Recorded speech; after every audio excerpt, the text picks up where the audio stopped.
Hey everybody, Hugh here. Welcome back. Well, in this particular episode, we'll take a look at the early March courtyard.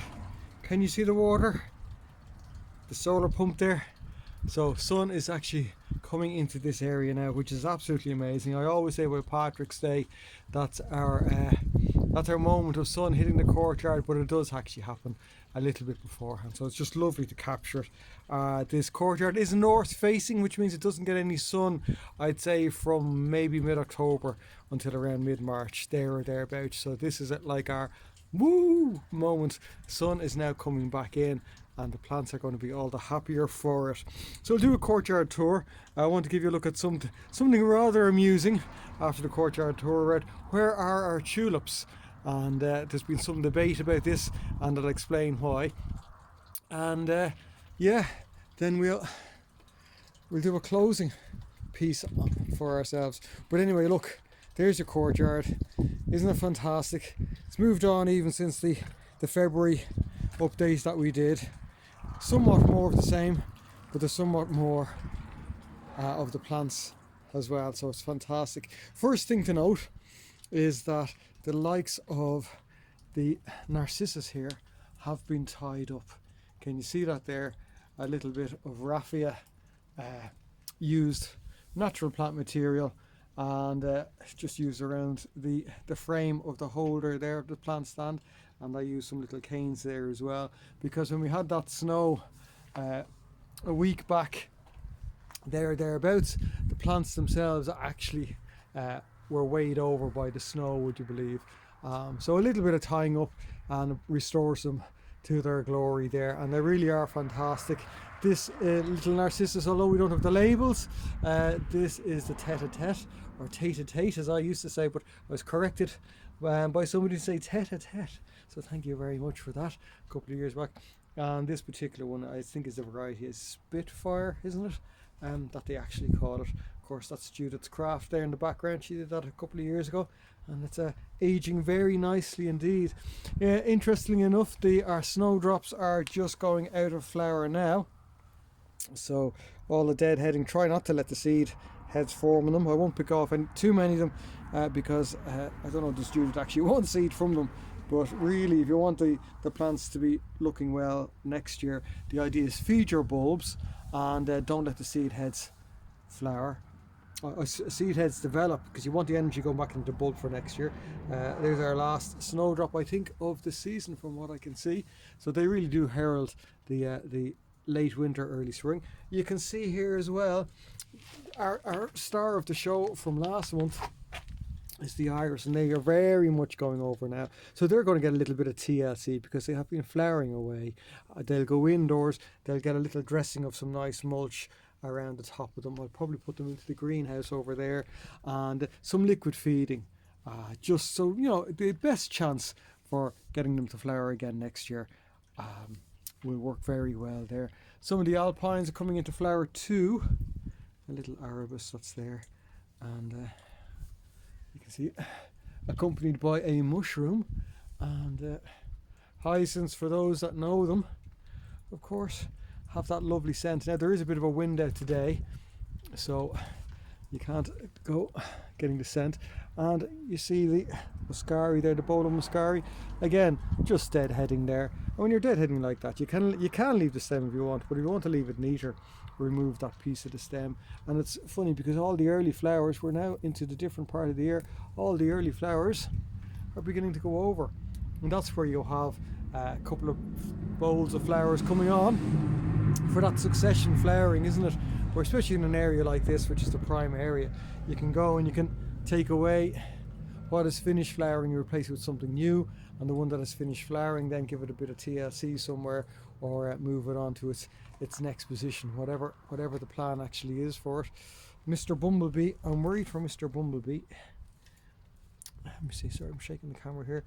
Has been there since last night, and the wind is freezing cold, so hopefully it'll be okay. Yeah, I see people putting down spoons of sugared honey and that for energy for them as well, but I haven't done anything like that. I don't really know what you quite do. He seems to be just tucked in there, sheltering as best as he can from the sunshine. There is a gap there where Judith had bought a tulip and put it in, and then we potted the tulip on into something bigger. So we need to bring that back out. They are coming on nicely. They're getting a bit of TLC under a bit of cover. Not much to say about these that I haven't said before. Only there's plenty of potential. There's plenty of either in flower or potential for flower. So you can see it's just going to be a splendid show as we go through this particular month. Some of that pond iris that I had removed is growing away nicely in the bin. You can see it, so that might become a feature in itself. I was keeping some of it for my brother there, but it's actually growing away, so it's like, oh, okay. And the willow beside the pot pond is in full flower, and isn't it looking very nice indeed, accompanied by some of those nice grasses, and of course the pond itself. And we do get a bit of sunshine on that solar piece. Mr. Goldfish is still alive, swimming around there somewhere. It sees me coming and it dives deep down. It sees Judith coming and it seems to come out and wave at her. Not sure about the shabunkin, haven't seen that. And the ghost fish, I think it was Nick that said it, has become a ghost by the looks of things. So you can see, look, place looking well, coming along very, very nicely indeed. And a nice blend of some of the evergreens, some of the grasses, and of course the spring bulbs coming up through.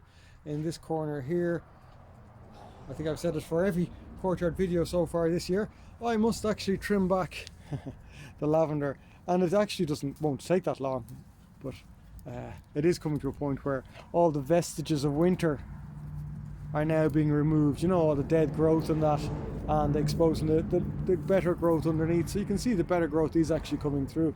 So it is just a matter of going along with the scissors, or even just with your hands, and just breaking them off like so, and letting them come on again for flowering. Looks like some of the early tortrix moths is there. That's another day's work already doing its chomping duties. These overwinter in the ground, and then they come up and the adults will stitch the stems together, and they lay their eggs, and the young pupae come out, and then they chomp everything that's in sight. So trying to break that cycle. But anyway, you can see it's a rather pleasant job. I'm not going to do it here in the video. It's one that needs to be done, and I get to it and I just trim them up. I'm not sure, will I just get some fresh lavender plants, put them back into the bowls that size and move those ones on, or will I see if these will do another year? Questions.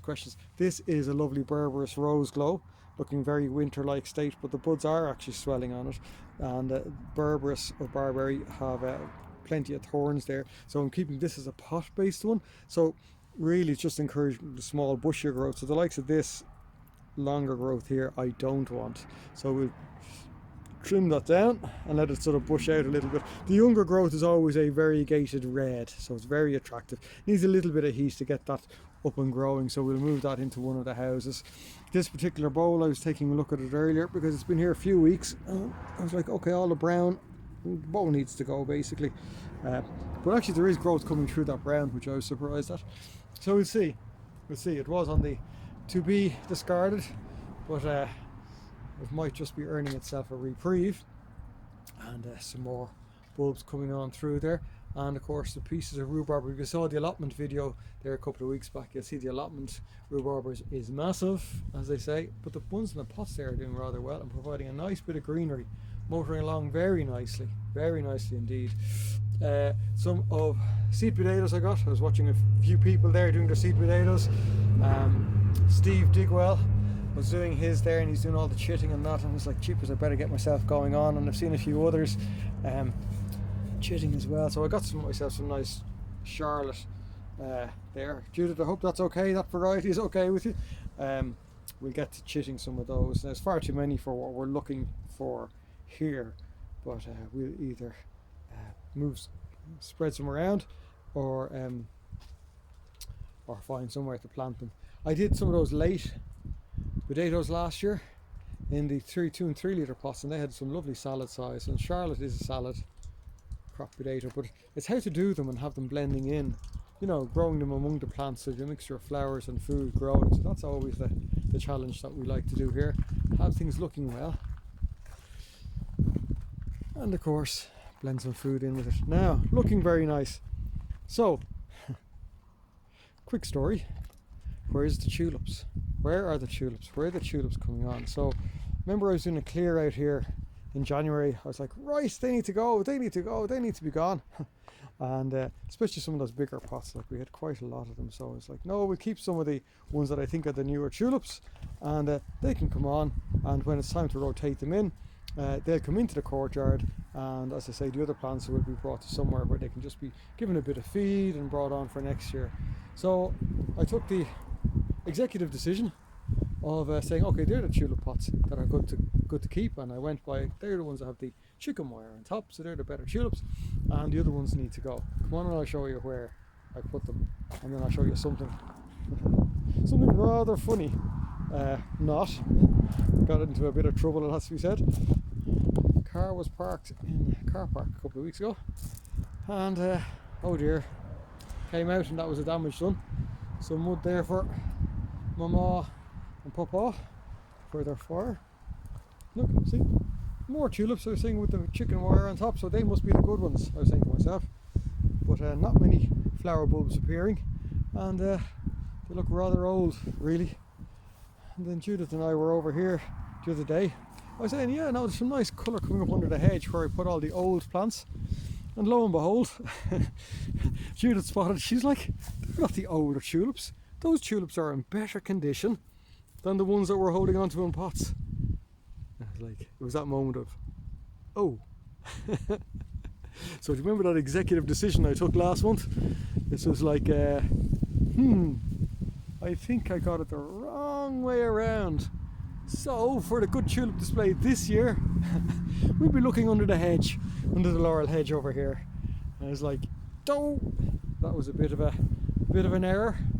But sometimes these things happen in the garden. It's like, what can you do?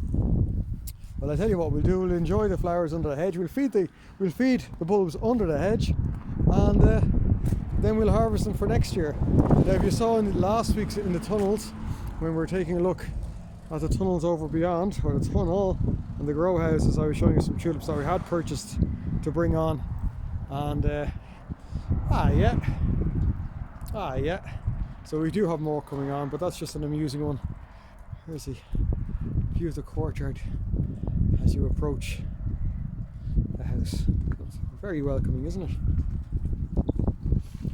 Anyway, look, it's a quick tour. There's so much going on. It is freezing cold at the moment, so we're just waiting for the weather to warm up a little bit. But in the meantime, just enjoying all that's going on here. So I'm gonna say goodbye. I'm gonna see if I can swing around to the camera and say goodbye. Get rid of those. Anyway, thanks as always for watching, for liking and subscribing, and do leave comments below and give a thumbs up where you can. And the wandering smudge, I hope the camera's picking up, said goodbye also. And she wants to go in because it's so cold. I think she's looking for a cup of tea. Good idea, Smudge. Let's do that. Anyway, everyone, look after yourselves, stay warm, and see you on the next one. Bye for now.